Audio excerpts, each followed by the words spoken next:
हमने डिफाइन किए थे फंक्शन यहाँ पे, जैसे इस स्लाइड पे हमने एक फंक्शन एफ के नाम से एक बनाया फंक्शन। तो इसका एक आर्गुमेंट है यहाँ पे, इसकी दूसरी साइड पे असाइनमेंट ऑपरेटर के दूसरी साइड पे 1/1 + x, ये चीज ये डिफाइन करता है कि ये फंक्शन करेगा क्या। तो इसको हम फंक्शन का रूल भी कहते हैं। ठीक है, 1/1 + x ये वो चीज है जो इस f के साथ एसोसिएटेड है, मतलब फंक्शन के नेम के साथ एसोसिएटेड है। तो इस तरह के जो रूल्स हैं कि एक्चुअली वो फंक्शन क्या करता है, अगर हमने ये चेक करना हो किसी भी फंक्शन के बारे में, उसका रूल जो है वो फाइंड आउट करना हो, तो हम क्वेश्चन मार्क दे के आके उस फंक्शन का नेम लिखते हैं।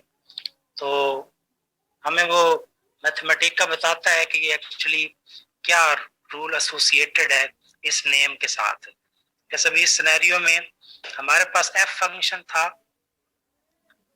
ये इनपुट 4 में आप देख रहे हैं हमने फंक्शन डिफाइन किया हुआ, तो ये एफ नेम है। तो जब हम क्वेश्चन मार्क्स और एफ लिखेंगे, जैसे ये तो चलो वेरिएबल्स हैं, तो फंक्शन का नेम दे के आप चेक कर सकते हैं कि वो फंक्शन एक्चुअली क्या चीज डिफाइन कर रहा है। ठीक है, ये तो यूजर डिफाइन फंक्शंस की बात हो गई कि वो जो फंक्शन हम खुद डिफाइन करते हैं, तो उसका नेम दे के क्वेश्चन मार्क्स और नेम दे के हम उससे रेलिवेंट रूल जो है इक्वल साइन के राइट साइड वाली जो भी वो करता है, पाई आर स्क्वायर कैलकुलेट करता है, क्यूब कैलकुलेट करता है, जो भी वो फंक्शन करता है वो हमें मिल जाएगा इससे।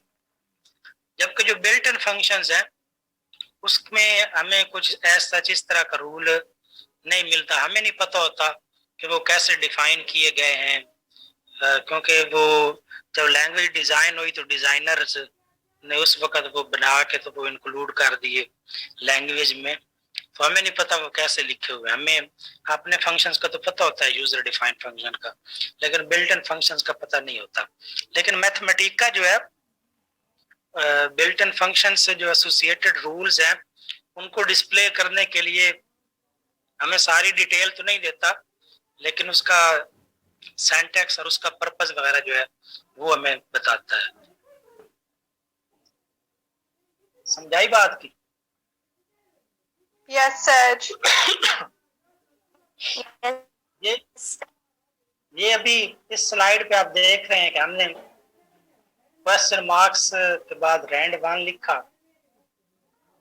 ये प्रीवियस स्लाइड जो लास्ट लेक्चर में हमने पढ़ी थी, ये वाली इनपुट 9 रैंड 1 वेरिएबल बनाया था और उसमें रैंडम फंक्शन के थ्रू रैंडम नंबर उसमें स्टोर करवाया था इमीडिएट असाइनमेंट में। तो यहाँ पे आप देख रहे हैं इनपुट 16 में रैंड 1 इससे एसोसिएटेड रूल, ये ग्लोबल है और ये वैल्यू इसके अंदर है, और इनपुट 17 में रैंड 2 का जो रूल है वो ये है, और उसमें जो वैल्यू स्टोर है वो एक इटसेल्फ फंक्शन है। तो ये वो सेट फंक्शन और सेट डिलेड फंक्शन का डिफरेंस, और इमीडिएट और जो डायरेक्ट असाइनमेंट थी, डिलेड असाइनमेंट सॉरी, उनकी भी एग्जांपल मतलब डिफरेंस आपको यहाँ से पता चल जाता है। सर जी ये दोनों यूजर डिफाइंड में आती है ना, ये इमीडिएट असाइनमेंट, डायरेक्ट असाइनमेंट और ये दूसरी वाली? जी ये इमीडिएट असाइनमेंट और डायरेक्ट असाइनमेंट, असाइनमेंट जो है ना उसकी बात हम नहीं कर रहे वैसे कि असाइनमेंट डायरेक्ट हो रही है या इमीडिएट हो रही है। हम चूंकि रूल सिर्फ देख रहे हैं ना कि किसी भी नेम के साथ एसोसिएटेड जो रूल है, अगर उसको हमने चेक करना हो कि रूल क्या है, तो जस्ट क्वेश्चन मार्क्स और आके उस चीज का नेम लिख दें, मैथमेटिक का आपको जो है ना उसका जो रूल उससे एसोसिएटेड साथ होगा वो आपको शो कर देगा। ठीक है, तो यहाँ पे जो रूल्स हैं वो दो चीजों के हमने देखे हैं, रैंडम 1 के और रैंडम 2 के। ठीक है, और नीचे चूंकि आउटपुट आ रही थी तो मैंने कहा कि ये डिलेड असाइनमेंट और इमीडिएट असाइनमेंट जो है उनका डिफरेंस भी ये इन्हीं रूल से पता चल जाता है। ठीक है, एक्चुअली हम अपने रूल कैसे देखते हैं वो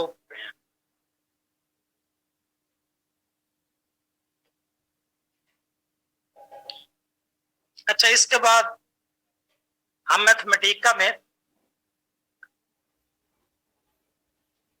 कुछ ऐसे फंक्शन भी लिख सकते हैं मल्टीपल मतलब कि हम उनको डिफाइन कर सकते हैं मल्टीपल वे में, डिफरेंट टाइप के आर्गुमेंट्स दे के कम या ज्यादा करके कुछ इस तरह की चीजें हम कर सकते हैं।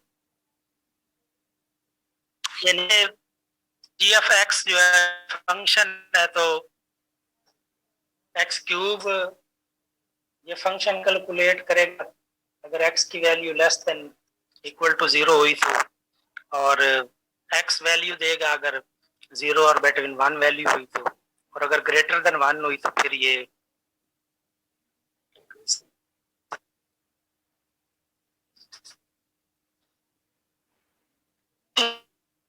तो इस तरह के फंक्शंस को हम पीस डेफिनेशंस हैं इसकी। सर आपकी आवाज नहीं आ रही। अगर इस तरह का फंक्शन हमने ये इनपुट 18 सर जी आपकी आवाज नहीं आ रही। आवाज नहीं आ रही, बात क्लियर नहीं है, क्लियर नहीं है सर।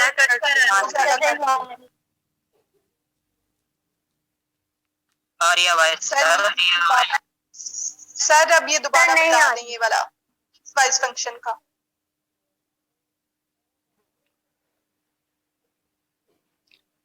फंक्शन की बात कर रहे थे, पीछे हमने फंक्शंस डिफाइन किए हैं। ठीक है, पीछे हमने फंक्शन डिफाइन किए थे, पीछे हमने फंक्शन आपने डिफाइन किए थे यूजर डिफाइंड फंक्शन, तो उसमें हमने एक फंक्शन नेम के साथ एक ही उसकी डेफिनेशन थी। लाइक अगर इस स्लाइड की बात करें तो ये एफ फंक्शन का name equal to 1/1 plus x, जैसे ये एक डेफिनेशन है इस फंक्शन की। इस सिनेरियो में मल्टीपल डेफिनेशंस जो है वो देते हैं। ठीक है, जैसे ये इनपुट 18 में जी ऑफ एक्स, और आगे हम क्या असाइनमेंट करवा रहे हैं, एक्स क्यूब है। इसी तरीके से नीचे 19 में एक्स है और 20 के अंदर जो है वो साइन एक्स है। ठीक है, लेकिन इसका एक तीसरी चीज जो हम दे रहे हैं वो सर आवाज नहीं आ रही। एक हमको नहीं आ रही है, जस्ट किसी किसी को मसला है। सर नहीं आ रही आवाज, नहीं आ रही सर जी आपकी आवाज कट जाती है। अभी बिल्कुल क्लियर है, नहीं तो बिल्कुल ठीक आ रही है सर, नहीं आ रही आपकी आवाज। चले नेट की वजह से होता है,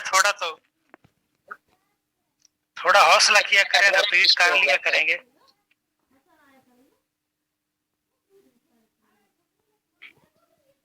हाँ जी, तो हम बात कर रहे थे कि हमने जो 3 डेफिनेशंस यहाँ पे दी हैं, सही आ रही है आवाज हमने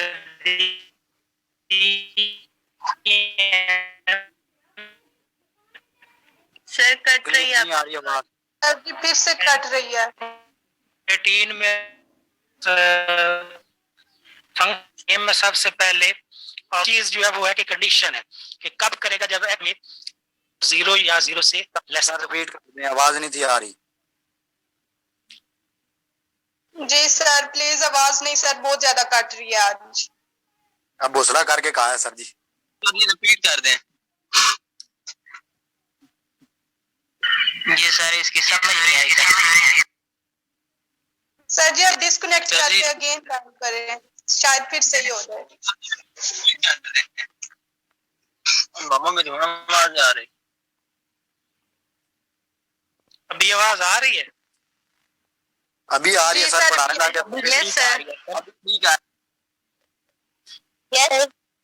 अच्छा, तो हम बात कर रहे थे कि पीस वाइज फंक्शन डिफाइन करते वक्त हम तीन चीजें जो है वो देते हैं डिफाइन करते वक्त। जैसे ये जी एफ एक्स है, पहले फंक्शन का नेम है, पैरामीटर्स है, और एक्स क्यूब है कि फंक्शन क्या करेगा। और थर्ड चीज जो है वो हमारे पास कंडीशन है कि जब पैरामीटर जो है ये जी एफ एक्स का जो एक्स पैरामीटर है वो अगर जीरो या जीरो से कम होगा तो वो एक्स क्यूब कैलकुलेट करेगा। ठीक है। और सर, अगर एक्स सर जी इसमें अपनी सेकंड चीज क्या बताइए? एक तो फंक्शन का नेम है, एक तो फर्स्ट ऑफ ऑल फंक्शन का नेम है जी और आगे ब्रैकेट्स में पैरामीटर, और दूसरी चीज कि फंक्शन, ये तो हो गया ना नेम है उसका, समझो ये है कि रूल क्या है उससे एसोसिएटेड एक्स क्यूब है कि ये एक्स क्यूब कैलकुलेट करेगा। और तीसरी चीज कंडीशन है कि एक्स की वैल्यू जो है वो क्या होनी चाहिए तब वो इस एक्स क्यूब को कैलकुलेट करे। ठीक है। तो अगर तो पैरामीटर में जीरो या जीरो से कम वैल्यू होगी तो फिर तो वो उसका एक्स क्यूब कैलकुलेट करेगा। इसी तरह इनपुट 19 में अगर एक्स की वैल्यू जो है वो 0 और 1 के बिटवीन है तो फिर वो जो है उसका एक्स कैलकुलेट, जस्ट जो भी इनपुट होगी वही आउटपुट होगी, वही हमें रिजल्ट मिलेगा, कोई कैलकुलेशंस ना हो। और थर्ड डेफिनेशन हमारी थी कि अगर एक्स की वैल्यू 1 से ग्रेटर हो तो देन वो साइन एक्स कैलकुलेट करे। तो ये हमने ऊपर वाला जी एफ एक्स फंक्शन जो कि इस फॉर्म में है सारा, वो हमने यहाँ पे डिफाइन किया है। ये बाकी फंक्शंस इसलिए मुख्तलिफ है कि इसमें हमने कंडीशन साथ में इस्तेमाल की। हमने आर्गुमेंट्स के ऊपर, फंक्शन का जो आर्गुमेंट्स हैं या पैरामीटर्स जो हैं उनके ऊपर हमने कंडीशन लगाई है कि अगर एक्स की वैल्यू ये हो तो फिर ये हो तो वो हो, इस तरह करके जो भी है। ठीक है। सर जी यहाँ पे तो इनने रूल यूज किया ना, उसके लिए डिलेड असाइनमेंट के लिए उसका साइन यूज किया हुआ है, तो ये इमीडिएट असाइनमेंट के लिए भी हो सकता है ना ये सारा रूल? जी बिल्कुल, दोनों हो सकते हैं। Okay sir. अच्छा, अब इसमें क्योंकि इसकी 3 डेफिनेशंस हैं इस पीस वाइज फंक्शन की, अभी हमने 3 डेफिनेशंस इसकी दी हैं 18, 19 और 20 पे। तो अब जब हम कॉल करेंगे इस फंक्शन को, कहीं पे फर्दर कंप्यूटेशन में यूज करेंगे तो हमें क्या देना पड़ेगा, फंक्शन का नेम जी और पैरामीटर में कोई वैल्यू। अगर हम लेट्स से 2 वैल्यू दे देते हैं तो हमें जो है वो साइन ऑफ 2 मिलेगा। अगर हम लेट्स से कोई और वैल्यू दे देते हैं माइनस समथिंग कुछ, तो एक्स क्यूब कैलकुलेट करेगा। तो ये फंक्शन नेम सेम है, पैरामीटर्स जो है वो एक ही है, लेकिन चूंकि वैल्यू डिफरेंट है और कंडीशंस की वजह से इसकी आउटपुट भी डिफरेंट होगी। मतलब 3 डिफरेंट चॉइसेस हैं और उन 3 चॉइसेस में से कोई एक चॉइस जो है वो होगी, या 3 डेफिनेशंस है उनमें से कोई एक अप्लाई होगी, और वो डिपेंड करेगा कि हम उस फंक्शन का पैरामीटर क्या दे रहे हैं। क्लियर होगी बात जी? Yes sir. Yes sir. इसका सेकंड वे जो है वो लिखने का सिंपली ऐसे भी है, एक ही लाइन के अंदर पीस वाइज का बिल्ट इन फंक्शन यूज करके आप लिख सकते हैं। समझाई बात की? Yes yes sir. Yes sir. इसमें जो हर एक डेफिनेशन है वो अब एक लिस्ट की फॉर्म में पीस वाइज फंक्शन को हम दे रहे हैं। जैसे पहला उस लिस्ट का एलिमेंट क्या है कि एक्स क्यूब, और कंडीशन क्या है x less than equal to 0।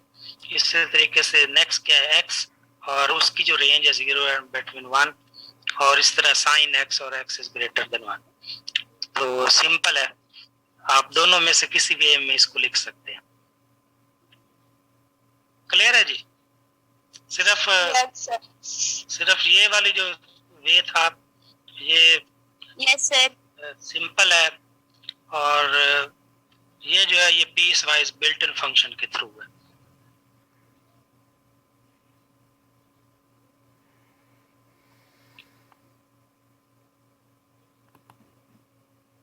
इसी तरीके से ये इसको प्लॉट फंक्शन के थ्रू जी ऑफ एक्स को अभी पीछे इनपुट 22 में जी पूछे जी पूछे सर ये अवैस प्लॉटिंग कर देता। क्या कर दो?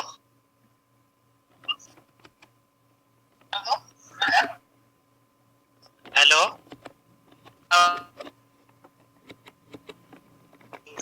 सर हो गया, ज्वाइन हो गया। यहाँ पर हमने इनपुट 22 में इस फंक्शन को जस्ट डिफाइन किया है, अभी आगे इसको कॉल करके आगे यूज नहीं किया।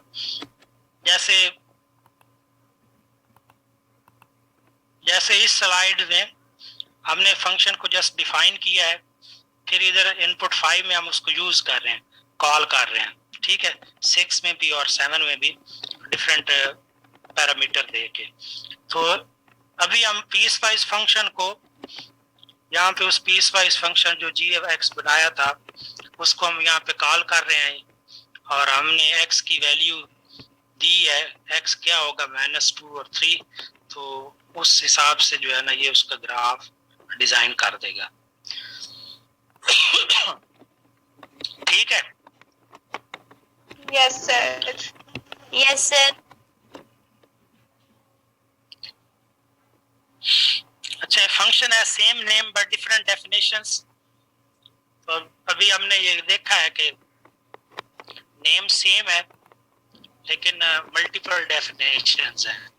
तो ऐसा करने से एक तो ये एडवांटेज होता है कि हमें फंक्शन का एक ही नेम होता है तो याद रखना आसान होता है,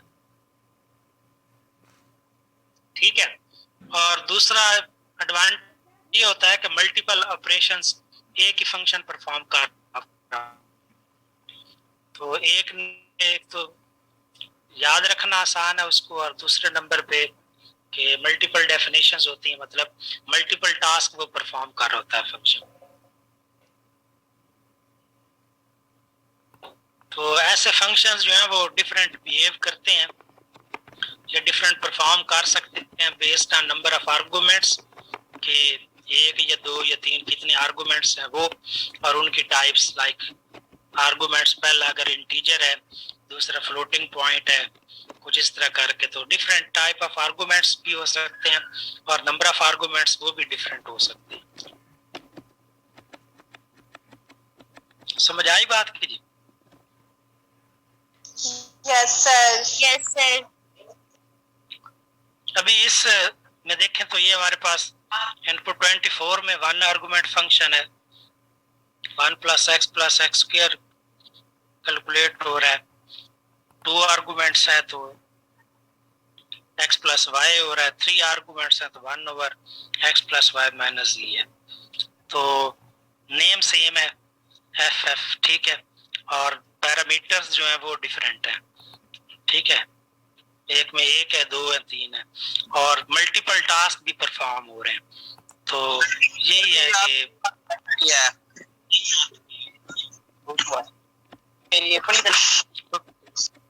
कोई क्वेश्चन है? No, sir. सर जी आवाज कट रही है। ठीक है, तो हम ये कह रहे थे कि सेम नेम और नंबर ऑफ पैरामीटर्स जो है फंक्शन के वो डिफरेंट हो सकते हैं, और उसके बाद सेम नेम और मल्टीपल पैरामीटर्स के साथ हम ये एडवांटेज है कि एक तो फंक्शन को याद रखना आसान होता है और दूसरा मल्टीपल टास्क परफॉर्म करवा सकते हैं।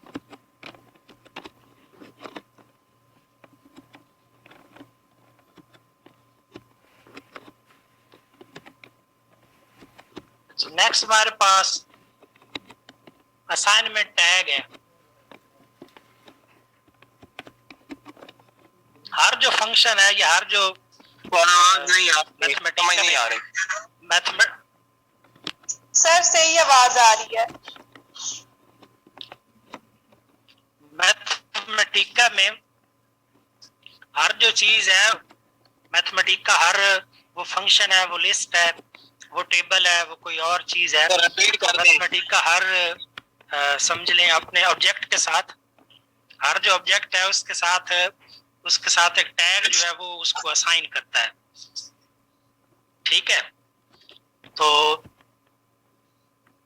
टैग क्या बताता है कि उसका स्ट्रक्चर वगैरह, एक्सप्रेशन का वो कैसा होगा, या उससे जो एसोसिएटेड रूल्स हैं वो क्या होंगे। तो जैसे ये फॉर एग्जांपल नीचे लिखा हुआ है कि a+b अगर आप लिखते हैं या प्लस फंक्शन के थ्रू a, b एक ही चीज है, तो इसमें जो प्लस है वो टैग है। सर जी आवाज कोई नहीं आ रही सही। सर जी क्लियर है आवाज?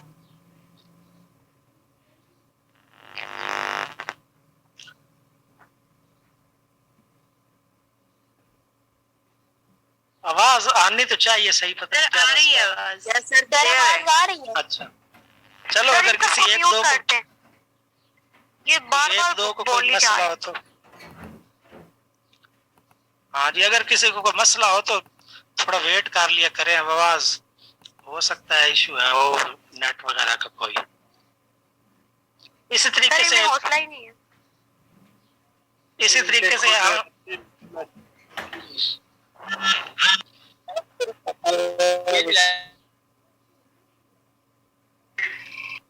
अच्छा आप पहना थोड़ा देखे जरा इसको। तो इसी तरह हमारे पास अगर लिस्ट है, आप लिखते हैं ब्रैकेट्स के अंदर a, b, तो इसका मतलब आप एक लिस्ट डिफाइन कर रहे हैं जिसके 2 एलिमेंट्स होंगे। तो मैथमेटिक का इस चीज को जो टैग असाइन करता है वो लिस्ट का है, LIST लिस्ट। इसी तरीके से आप अगर एक यूजर डिफाइंड फंक्शन बनाते हैं तो उसका जो टैग होगा वो f होगा, जो भी नेम आप देंगे फंक्शन को। तो मैथमेटिका में हर जो चीज होगी उसका कोई ना कोई टैग होगा, और वो टैग जो है वो डिफाइन करेगा एक्चुअली कि वो एक्सप्रेशन या वो फंक्शन या वो लिस्ट क्या कर रही है, उसका स्ट्रक्चर क्या होगा वगैरह वगैरह। ठीक है सर हेड में और टैग में क्या डिफरेंस है? पीछे में प्लस को हेड भी तो कह रहे थे ना। क्या कह रहे थे सर पीछे जब हमने फुल फॉर्म मैथमेटिका में की थी तो वहां पे हमने कहा था कि फुल फॉर्म में हम हेड और उसके एलिमेंट्स लिखते हैं, तो वहां पे भी तो हम हेड की जगह पे ये लिखे थे ना, लिस्ट है या प्लस हो रहा है। वो हेड में उसकी पूरी इंटरनल रिप्रेजेंटेशन देता था ना जी सर। हेड। हाँ जी, तो ये फुल फॉर्म हमें बताता था कि पूरा उसका वो क्या स्ट्रक्चर है और उसके एलिमेंट्स कौन कौन से हैं। लेकिन ये हमें सिर्फ कहने का मतलब यहाँ पे ये है कि आप कोई भी चीज मैथमेटिका में लिखते हैं तो मैथमेटिका जो है ना उसके साथ एक टैग एसोसिएट करता है, ये उसे कोई समझ ले आइडेंटिटी कोई असाइन करता है उसको। ठीक है, और वो जो आइडेंटिटी होती है वो डिफाइन करती है कि वो चीज जो आप लिख रहे हैं या बना रहे हैं वो कैसी है, या उसको इवेल्युएट कैसे करना है, या जो भी है उससे मुतल्लिक डिटेल देती है। ठीक है, तो ये जैसे एग्जांपल है कि a+b तो सम किया जा रहा है, तो a+b जब लिखेंगे तो इसका मतलब क्या होगा, इसके साथ क्या टैग एसोसिएट होना चाहिए जो बताए कि ये एक्चुअली एक्सप्रेशन क्या है, इसका स्ट्रक्चर वगैरह। तो प्लस जो है वो सूटेबल हो सकता है। ठीक है, प्लस हम इसका टैग नेम जो है वो हम प्लस दे सकते हैं। इसी तरीके से अगर कोई लिस्ट बना रहे हैं तो LIST लिस्ट ये एक सूटेबल आइडेंटिटी हो सकती है, इसकी ये टैग हो सकता है। इसी तरीके से आप कोई फंक्शन अपना बनाते हैं तो जो फंक्शन का नेम है वो सूटेबल आइडेंटिटी हो सकती है उसकी, या टैग हो सकता है। ठीक है, यस सर।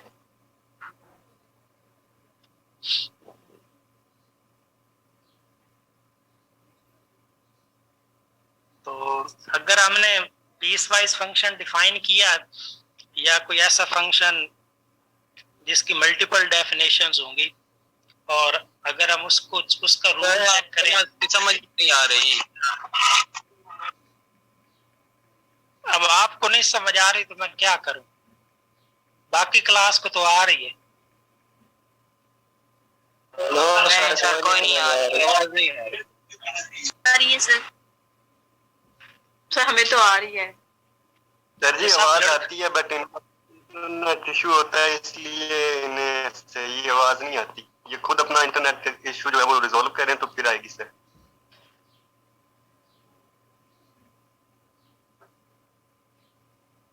चले आगे पढ़ते हैं। तो हम बात कर रहे थे कि अगर ऐसा फंक्शन जिसकी मल्टीपल डेफिनेशंस हो तो उसका अगर हमने रूल चेक करना हो तो हम क्वेश्चन मार्क्स दे के जब एफ उस फंक्शन का नेम जो भी होगा वो लिखेंगे तो हमें उसकी जितनी भी मल्टीपल डेफिनेशंस हैं वो सारी नीचे मिल जाएंगी। Okay sir.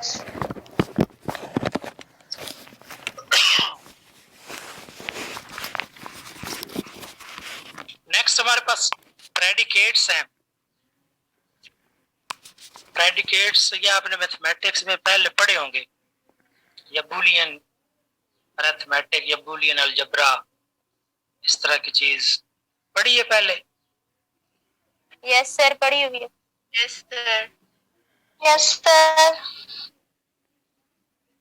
तो प्रेडिकेट्स वगैरह में एक्चुअली कोई ऐसी स्टेटमेंट होती है जिसका आंसर जो है वो ट्रू या फॉल्स की फॉर्म में या 0 और 1 की फॉर्म में हमें मिलता है। ठीक है, तो जैसे कोई अगर कोई क्वेश्चन फॉर एग्जांपल करे कि आज बारिश होगी, तो उसका आगे से आंसर यस या नो में होना चाहिए, तो ऐसी स्टेटमेंट प्रेडिकेट हो सकती है। जी पूछें क्वेश्चन को या तो। सर आर्गुमेंट भी तो कहते हैं इसे तो। जी जी,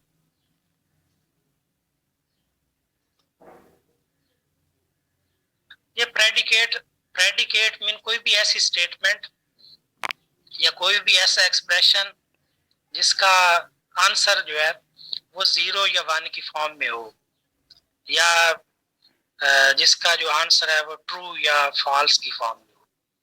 कोई भी ऐसी स्टेटमेंट, ये जर्नली बात कर रहे हैं। The predicate function gives true or false value if its arguments pass or fail the given criteria. तो ऐसा फंक्शन प्रेडिकेट फंक्शन होगा जिसकी आउटपुट वैल्यू जो है वो उसके पैरामीटर्स के बेस पे हो, स्पेसिफिक क्राइटेरिया अगर वो फुलफिल करते हो तो। Okay sir. ये इसकी एप्लीकेशन जो है वो ये है कि आपके पास एक डाटा है काफी सारा और आप उसमें से कुछ यूजफुल इंफॉर्मेशन लेना चाहते हैं। लाइक मेरे पास 1 से लेकर 100 तक नंबर्स हैं और मैं चाहता हूँ कि उसमें से मुझे इवन नंबर्स मिल जाएं, तो मैं ये करूँगा कि 1 बाय 1 चेक करूँगा, तो जो जो इवन होंगे वो मुझे मिलते जाएंगे, बाकी मैं इग्नोर करता जाऊँगा। तो इसमें फंक्शन मेरा जो है वो प्रेडिकेट फंक्शन ये होगा कि वो नंबर को चेक करके मुझे रिजल्ट दे कि वो नंबर इवन है या ऑड है, पॉजिटिव है या नेगेटिव है। ठीक है, प्राइम नंबर है, ये नीचे कुछ नेम दिए हुए हैं, prime Q, odd Q, even Q, integer Q, ये सारे। जैसे प्राइम क्यू ये बताएगा कि नंबर जो है वो प्राइम है या नहीं। जी पूछें सर। ये थर्ड वाली लाइन का बता दें कि क्या लिखा हुआ, for extracting useful information from the data set based on some condition. हाँ जी, वही मैंने एग्जांपल तो भी आपको बताया कि 1 से लेकर 100 तक नंबर्स हैं और उसमें से मैं चाहता हूँ कि 1 से 100 तक जो प्राइम नंबर्स हैं वो मुझे मिल जाएं, तो मैं एक ऐसा फंक्शन लिखूं जो मुझे चेक करके नंबर्स 1 बाय 1 बताए कि इसमें से ये नंबर प्राइम है या नहीं। ठीक है, तो ये मतलब है कि आप डाटा से कुछ यूजफुल इंफॉर्मेशन ले रहे हैं, या मुझे वो सारे नंबर चाहिए जो 4 पे इक्वली डिवाइड होते हैं, कुछ इस तरह करके। तो डिपेंड करेगा ना कि आपकी कंडीशन क्या है। अगर तो कंडीशन फुलफिल होगी तो answer true, otherwise answer false. ठीक है। ओके Yes, सर। sir. ये इंटीजर क्यों मीन कि ये इंटीजर नंबर है या नहीं है, एटॉमिक वैल्यू चेक करने के लिए कि ये एटॉमिक एलिमेंट है या नहीं है। एटॉमिक याद है ना कि जिसको आगे फर्दर डिवाइड ना किया जा सकता हो। लिस्ट क्यों चेक करे कि ये जो आर्गुमेंट है वो लिस्ट है या नहीं है। इसी तरीके से मैट्रिक्स, ये मैट्रिक्स देखेगा, और पोलिनोमियल कि ये जो एक्सप्रेशन है ये पोलिनोमियल है या नहीं। तो ये सारे ऐसे फंक्शन है जिनको हम बूलियन फंक्शन कहते हैं। ठीक है। बूलियन मीन के इनके जो आंसर्स हैं वो या 0 होगा या 1 होगा, ट्रू होगा या फॉल्स होगा। ठीक है। Yes, sir. ये बिल्ट इन फंक्शंस है हमारे पास। अभी सेकंड टाइप जो प्रेडिकेट्स की है वो बाय यूजिंग रिलेशनल ऑपरेटर्स हैं या लॉजिकल ऑपरेटर्स।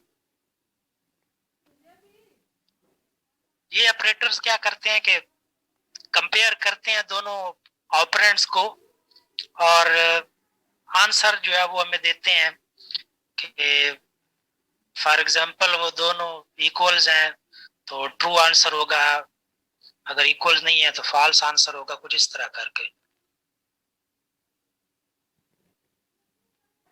तो ये हमारे पास equal, not equal, greater than, less than, greater than equal to, less than equal to, तो ये नीचे लिखे हुए हैं, ये सारे रिलेशनल ऑपरेटर्स हैं। तो ये भी आपने पहले पढ़े होंगे कहीं पे, ये वाले ऑपरेटर्स। Yes, sir. पढ़े हुए हैं। Yes, sir. तो पर्पस इसका भी वही है कि एक क्राइटेरिया है, कोई कंडीशन है, उसको इवेल्युएट करना है, और अगर तो वो कंडीशन जो है वो फुलफिल हो रही है तो आंसर जो है वो ट्रू होगा, अदरवाइज जो है वो आंसर फॉल्स होगा।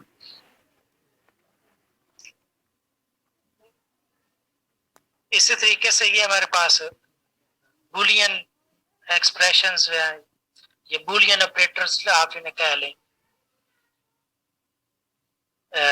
जो अप्लाई होते हैं ऑपरेंड्स के ऊपर, और वो 0 या 1 होने चाहिए जस्ट, और कोई वैल्यू ना हो ना ऑपरेंड्स की, तो तब ये वाले अप्लाई होते हैं। तो जैसे ये x नॉट x है, तो x जो है वो या ट्रू होना चाहिए या फॉल्स होना चाहिए, दूसरे लफ्जों में या 0 हो या 1 हो, तब आप नॉट का ऑपरेटर अप्लाई कर सकते हैं। इसी तरीके से नॉट इक्वल y है, तो इसमें भी x और y दो ऑपरेंड्स हैं, तो दोनों जो है वो बूलियन होने चाहिए, मतलब x और y की वैल्यू या 0 होनी चाहिए या 1 होनी चाहिए। समझ आई बात की? Yes, sir. Sir, repeat कर दें प्लीज ये वाला। असल में हमने ये रिलेशनल ऑपरेटर्स पीछे पढ़े हैं, इसमें x और y जो हैं वो वैल्यूज, मतलब जो ऑपरेंड्स हैं x या y जो भी, इनकी जो वैल्यूज हैं वो कुछ भी हो सकती हैं, 0 से लेकर मतलब कोई इंटीजर वैल्यू, कोई रैशनल नंबर, कोई कुछ भी। लेकिन ये जो बूलियन है उसमें जो ऑपरेंड्स हैं x y, उसकी वैल्यू या ट्रू हो सकती है या फॉल्स हो सकती है, या 1 हो सकती है या 0 हो सकती है। तो अगर इस तरह का आपके ऑपरेंड्स हैं, मतलब ट्रू फॉल्स की फॉर्म में, तो तब आप ये बूलियन ऑपरेटर्स जो हैं ये अप्लाई कर सकते हैं, अदरवाइज वो रिलेशनल ऑपरेटर्स हैं। तो ये हमारे पास नॉट है, नॉट इक्वल है, एंड है, और है, और इसी तरह ये आगे एक्स और है, तो ये मुख्तलिफ है हमारे पास। ओके तो सर। इनका जो आंसर है वो भी ट्रू या फॉल्स होगा।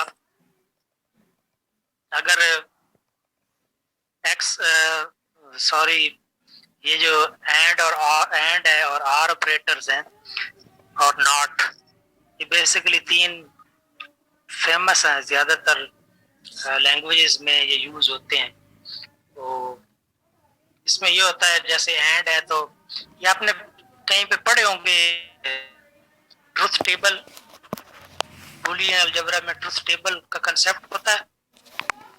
Yes sir. Yes sir. हाँ, तो अगर उसमें ये होता है कि अगर आपके पास अगर ऑपरेंड्स 2 हैं x और y, तो उनके पॉसिबल कॉम्बिनेशंस हम बना लेते हैं ट्रू फॉल्स के, और फिर आगे जो भी ऑपरेटर्स जैसे एंड हो तो फिर हम मैच कर लेते हैं कि दोनों ऑपरेंड्स अगर ट्रू होंगे तो आंसर ट्रू होगा, अदरवाइज आंसर फॉल्स होता है। और जो आर है उसमें ये होता है कि दोनों फॉल्स हो ऑपरेंड्स तो तब आंसर जो है वो फॉल्स होगा, अदरवाइज ट्रू होगा। तो एक्स और में इसी तरह जब वो डिफरेंट होते हैं तो फॉल्स होते हैं, अदरवाइज वो ट्रू होते हैं। तो नॉट में तो वो फिर ट्रू हो तो एक्स की वैल्यू ट्रू होगी तो नॉट ऑपरेटर उसको निगेट कर देता है, उसको ट्रू में आंसर दे देगा, और अगर एक्स की वैल्यू फॉल्स हुई तो वो उसको ट्रू में आंसर दे देगा। ठीक है, यस सर। जैसे भी ये एग्जांपल है 17 इनपुट है, 4 इज लेस देन 5, और उसके बाद दरमियान में डबल एंड साइन है, और 8 इज ग्रेटर देन 1। अभी आप इसमें देखें तो ये हमारे पास 2 एक्सप्रेशन है, एक ये 8 ग्रेटर देन 1 और 4 लेस देन 5, और दरमियान में हमारे पास एंड है। तो अब आंसर नीचे ट्रू है, इसका ट्रू तभी होगा, एंड के अंदर हमने ये पढ़ा है कि अगर दोनों ऑपरेंड ट्रू होंगे तो आंसर ट्रू होगा, अदरवाइज फॉल्स होगा। तो इसमें 4 लेस देन 5 भी है और 8 ग्रेटर देन 1 भी है, तो दोनों ट्रू है, तो इस वजह से इसका जो आंसर है वह ट्रू आ रहा है। इस तरह ये नीचे दूसरी एग्जांपल में 4 इक्वल टू 3 और दरमियान में और ऑपरेटर है, फिर 3 इक्वल टू 6/2 जी। तो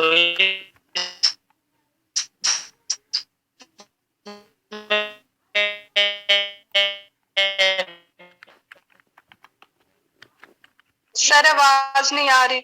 हमारे पास 2 तरह के रिलेशनल ऑपरेटर, 4 इक्वल टू 3 नहीं है, इक्वल नहीं है, तो इसका पहला जो एक्सप्रेशन है वो फॉल्स होगा, और दूसरा जो है 3 इक्वल टू 6/2, तो ये इक्वल है, ये ट्रू होगा। तो एक ट्रू है और एक फॉल्स है एक ट्रू है और एक फॉल्स है। क्योंकि ये आर ऑपरेटर है तो इसमें अगर एक भी ट्रू हो तो आंसर ट्रू होता है, तो इस वजह से नीचे जो है इसका रिजल्ट ट्रू है। अब इसमें एक चीज जो है वो नोट करने वाली है कि जो बेसिक अरिथमेटिक ऑपरेटर्स हैं, प्लस, डिवीजन, सब्ट्रैक्शन, जैसे हमने पहले बात की प्रेसिडेंस की कि पावर की सबसे ज्यादा प्रेफरेंस होती है, फिर डिवीजन और मल्टीप्लिकेशन की, फिर प्लस और माइनस की। तो यहाँ पे जो ये ऑपरेटर्स हैं इनकी वो सबसे लो है, कम होती है। जैसे अभी इसमें देखें तो इनपुट 9 में 6/2 जो है ये पहले इवेल्युएट होगा, क्योंकि ये बेसिक मैथमेटिक ऑपरेटर्स हैं, इनकी प्रायोरिटी ज्यादा है, तो 6/2 ये पहले इवेल्युएट होगा, तो जो रिजल्ट होगा वो फिर 3 के साथ कंपेयर होगा। समझ आई बात की? Yes sir. Yes sir. Yes sir. Repeat कर दें सर एक दफा।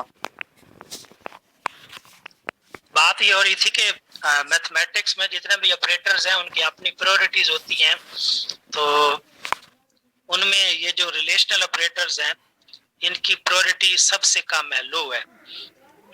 ठीक है, बस इतनी बात है कि जो मल्टीप्लिकेशन, प्लस, माइनस, अगर कुछ इस तरह की चीजें हुई तो वो पहले होंगी और होगा, कंपेयर होगा। जैसे है तो ये पहले डिवाइड हो जाएगा और जो रिजल्ट निकलेगा वो फिर 3 के साथ कंपेयर होगा। जी पूछें, कोई क्वेश्चन है? No sir. No, sir. चलें ठीक है, आज के लिए इतना ही। चैप्टर कंप्लीट हो Yes, गया। sir. Yes, sir. ठीक है, ओके Allah सर। Hafiz. अल्लाह। Allah Hafiz, sir. Sir attendance दे दीजिएगा CR। सर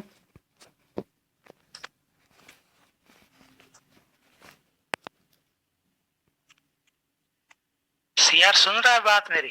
सर मैं वही कह रहा हूँ कि सर वो पेपर के बारे में तो बता दें सर, वो आपने कहा था।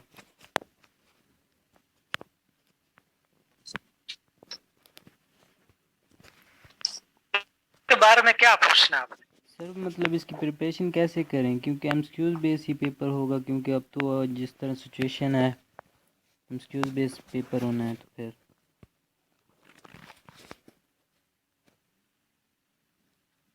MCQs बेस भी हो तो, लेकिन कंसेप्ट तो आपको पता होने चाहिए ना। लाइक जैसे ये अभी ये बात हुई है ऑपरेटर्स की, तो MCQs भी इसके हो कोई एक्सप्रेस और पूछा का आंसर ट्रू होगा या फॉल्स, तो आपको पता होना चाहिए कि आंसर ट्रू आएगा या फॉल्स आएगा। और इसी तरह अगर ये ऑपरेटर की प्रायोरिटीज की बात हो, प्रेसिडेंस ऑफ ऑपरेटर की, तो उसमें भी आपको पता होना चाहिए कि अगर 3-4 ऑपरेटर्स हैं तो सबसे पहले कौन सा ऑपरेटर जो है वो यूज होगा, फिर सेकंड कौन सा होगा, फिर थर्ड कौन सा होगा। तो इस तरह की चीजें आपको पता होनी चाहिए, तो एमसीक्यूज बन सकते हैं इसके इजीली। सर और भी अगर दो स्टेटमेंट अगर ट्रू है तो फिर फॉल्स कैसे आता है? यहाँ पे मेरे पास बुक है तो वहां पे लिखा हुआ है कि इनपुट 22 जो है वो दोनों ट्रू है, समझ नहीं, तो उसका आंसर जो है वो फॉल्स है। इनपुट 22 बुक की बात कर रही हैं? जी सर।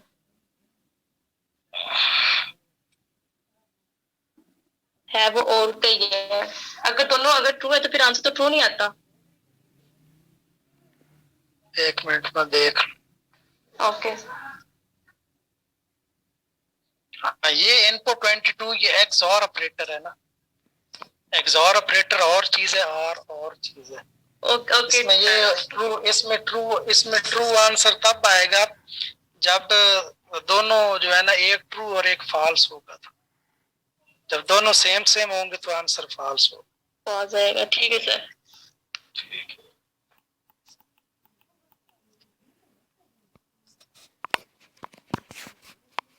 के सर अल्लाह हाफिज।